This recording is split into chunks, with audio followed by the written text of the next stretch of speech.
All right, we are back for another Friday financial wrap up with Mr. Michael Zuber. How are you, Michael? And I so look forward to these conversations. It's one of the last things I do before I take a couple of days off, before I get into my seriously long runs for my marathon trading. So thank you very much for the opportunity. I love it. I love it. This is for July the 12th, 2024. We are recording this actually on Thursday. So let's talk about, I know something's happening tomorrow, Friday. Also, why don't you open with CPI? What happened today and what's going to happen with PPI tomorrow? What are your thoughts? So CPI, I mean, it was a shocking number. And more importantly, it was 2 months in a row of shocking numbers. If you go back and watch our playlist 4 weeks ago, roughly, CPI came in lower than expected. Headline core month on month, year on year. It went 4 for 4 better than expected. I don't know what to tell you other than it did it again. CPI is lower than expected. Headline month on month, headline year on year, core month on month, core year on year. In fact, headline month on month was negative.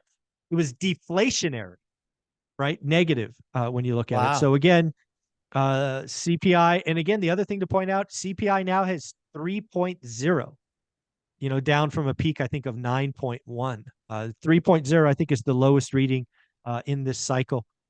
So again, the Fed has to be smiling. CPI was better than expected. Again, maybe this horrible inflationary period is behind us.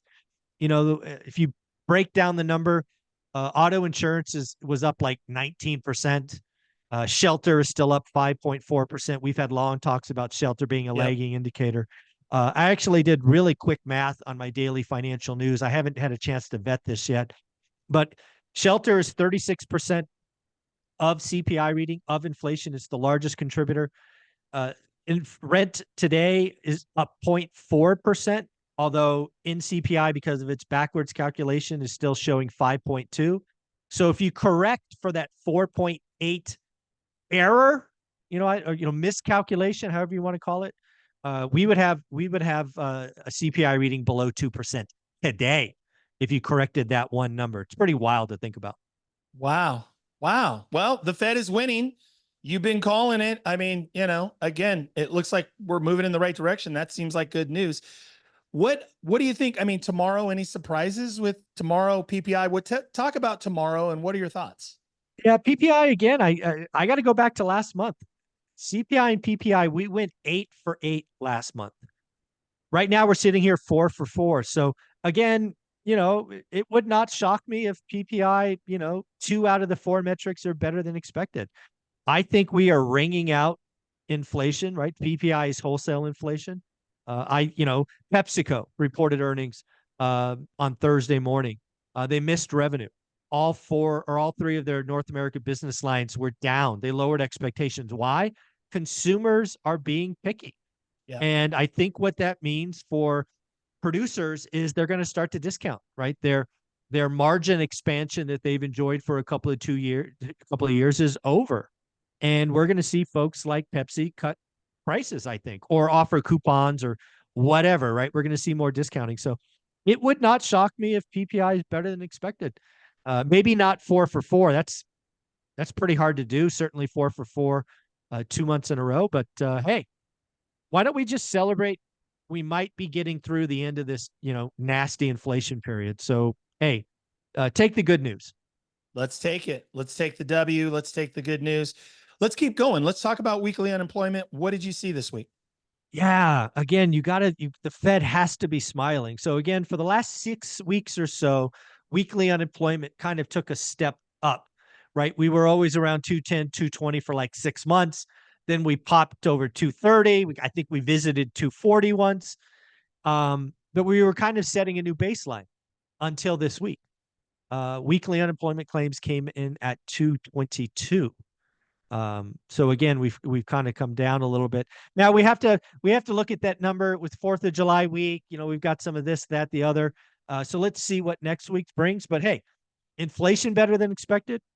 Unemployment claims down 17,000 from the week before. I do think we need validation. Again, anytime you get a weekly number, you want to follow through in the subsequent week. We could have a backlog or something. Who knows? Um, but yeah, dude, the Fed's got to be winning, right? Strong job market, inflation coming in. Fed's winning. Fed's winning. Fed's winning. We love it.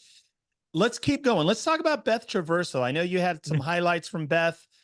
Who is Beth, for maybe those that don't know, and then talk about the highlights this week. Yeah, so I want to bring up a text I got from her yesterday. But Beth Traverso is one of our millionaire contributors at One Rental at a Time, like you are, Ty. She comes back every, when do I talk about? Every Tuesday at 10 o'clock, we speak. And she's a top 1% agent. I mean, top 1% in the country, not the state, not the city, not some made up number. So she's the real deal. We talk all the time about what I'm hearing across the country. And just this week's conversation was, hey, are you seeing disrespectful offers yet? In our conversation Tuesday, she's like, no, not really. We're seeing stuff come in, at 99% of list, maybe ask for 2% closing costs, but nothing. I got this at 6:50 yesterday. So 6:50 p.m. yesterday. Wow. Disrespectful offers are back with a vengeance. Yep. I got 3 today. Yep. So yeah, the housing market's changing, folks. And again, you got to remember, just so people don't get it twisted, I'm just telling everybody there's a difference below the median and above the median. Beth plays above the median.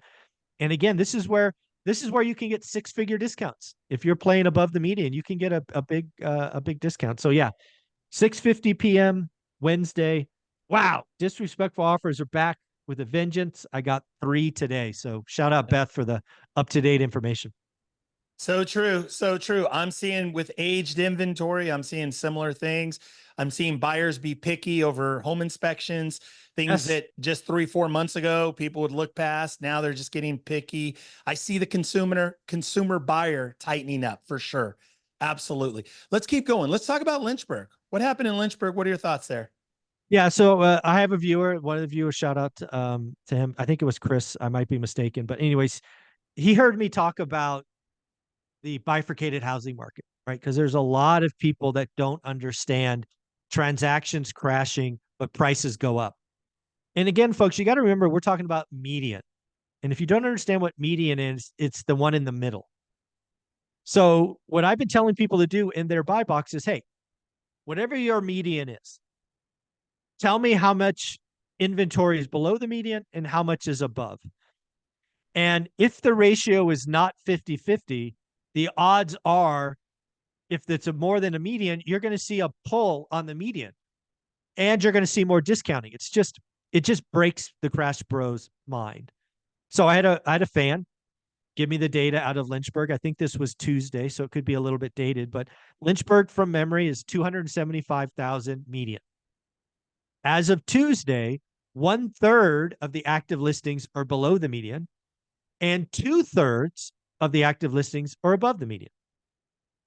So simple logic says that the inventory is stacking above the median. You're going to get some price drops, and with reduced transactions, that inventory will likely move and yank the median price high. It's just how the median works, because there's nothing below.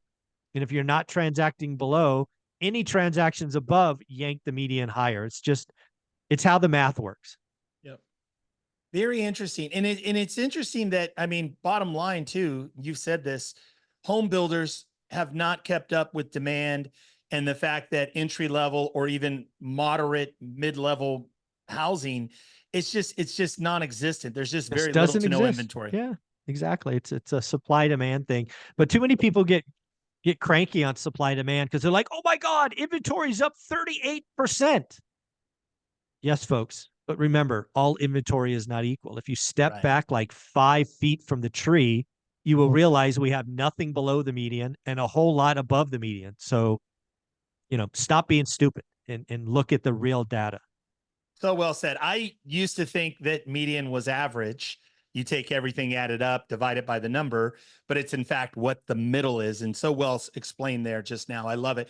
Let's keep going. Let's talk about rate cuts. And specifically, one of my buddies, Bill Pipes, great guy, coach, guy I've known for 25 plus years. He had put out a video in talking about, rate cut in August, rate cut in September, rate cut in November, rate cut in December, and talking about these percentage odds. I'm guessing this is probably something out of CNBC. He didn't quote the source, Yeah. no big deal. What are your thoughts on rate cuts going forward as especially with the CPI number? Yeah. So a lot of folks, and he's looking at the Fed Watch tool. It's an index. All of us are looking at that now. So shout at him for doing that and sharing the odds. What I want to tell you is I want you to step back to January 2024. The market, the Fed Watch tool, the experts were counting 6 rate cuts. Some even said 7. Yep. We've gotten 0. I believe the Fed Watch tool has been overly optimistic. I think the Fed Watch tool wants rate cuts. And I think Powell is like, guys, you're not listening to me. I'm going to beat this thing. I'm going to go longer than expected. You guys are wrong and wrong again. So let's talk about what happened this morning because it changed. As of this morning, going into CPI, the last time I saw it, the odds of a September rate cut were 75%. Fast forward to 5:30 a.m. Pacific, maybe 5:35 after CPI was digested, the odds of a September rate cut are now 87%. I believe personally the market is wrong again. It's like begging for rate cuts. I have not changed my opinion. I am sitting in the camp with 13% of you, so I realize I'm lonely, but I've had this opinion for months. Yep. And I'm not going to change. And remember, the Fed's smiling, right? Inflation's coming down. The job market is solid. Why the hell would the Fed cut? Yep. If the job market is solid and inflation's coming down, why wouldn't the Fed just say, let's do that again? Let's just keep going. Let's just beat this thing to nothing. I don't know why they would cut. Why would they risk lighting up the animal spirits? Dude, the first rate cut comes, the animal spirits are going to go bonkers. Right. And they're going to be calling for another one and another one and another one. And I don't think Powell wants any of that. I think Powell will go one meeting longer than the market expects. So the market's calling 87% for September. I'm saying, nope, you guys are wrong again. It's going to be November. Very interesting. And I got to say, too, this is a legacy play, right? Because Powell's done. Oh, yeah. Right. He's done. He's basically done. This is his legacy play. If he does cut him too soon, or if he cuts them potentially and we get another spike up in 2025 or something like that. He does not want that. No, he does not want that. Okay. He wants to beat it. He wants to be Paul Volcker, not Arthur Burns, you guys. He does not want to go into the books as the transitory guy and is the next Arthur Burns who let it come back. He wants to be Paul Volcker. He is going to yank this thing higher for longer. He keeps telling you that, but you're not listening. Even it's a safe play for him. Like, yeah, what would you do? You want to cut early and then go out with inflation back at 4%? Or do you want to go longer and really beat this thing down? I don't even think it's a close call. Got it. Okay. All right. I'm with you, man. And by the way, I want to say for the viewer, the listener, if Michael thought that in fact his prediction was wrong, this isn't about being stubborn. If he thought his prediction was wrong, he would just admit it and say, hey, here's what I said. Check the receipts. I said this, but I think I might have been wrong. It might have been a swing and a miss. And you're not, this is not about you keeping to what you originally thought.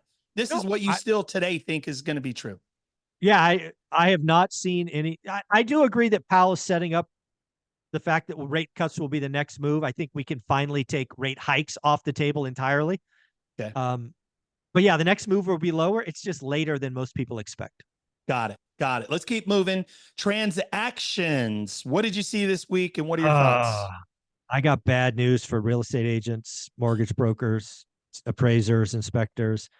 The cycle low for transactions, I think, was over a year ago at 3.88. Yep. We kind of celebrated because I said the cycle low would be 3.9, so close enough to be a win. I now believe that one of these next couple of months, we could see that 3.88 broken, right? Wow. We might go slightly. And now we're not going to go way lower.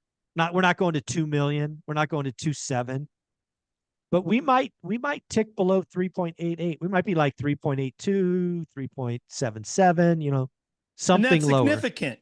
Yeah, in the grand scheme of things. I mean, we're coming off, I think last month was 4.1, the annualized rate. But the good news is this will be the bottom.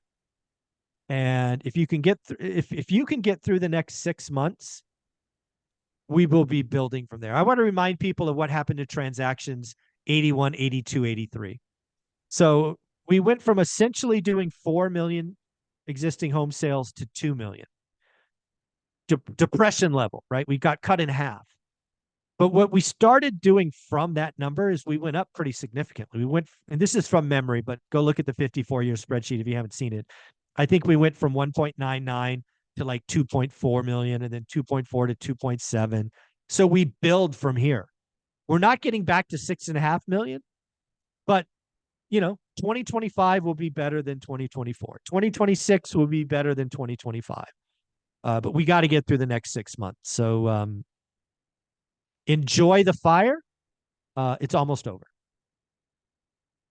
Very well said. Very, very well said. And I got to say, for realtors out there, the realtor investor hybrid community out there, one thing that I will say, and I started saying this last week with a coaching group, the market's not going to get better. So guess what? You get better. You Exactly. get better. This is an opportunity to skill up, to obviously be around people like Michael Zuber, myself, all of the different millionaires, all the different experts on the channel, and really skill up and do the work now, because guess what? On the other side of it, 18, 24, 36 months from now, you will be a dominant force in your market. Oh, yeah. Absolutely. I mean, come on, let's just have an honest conversation.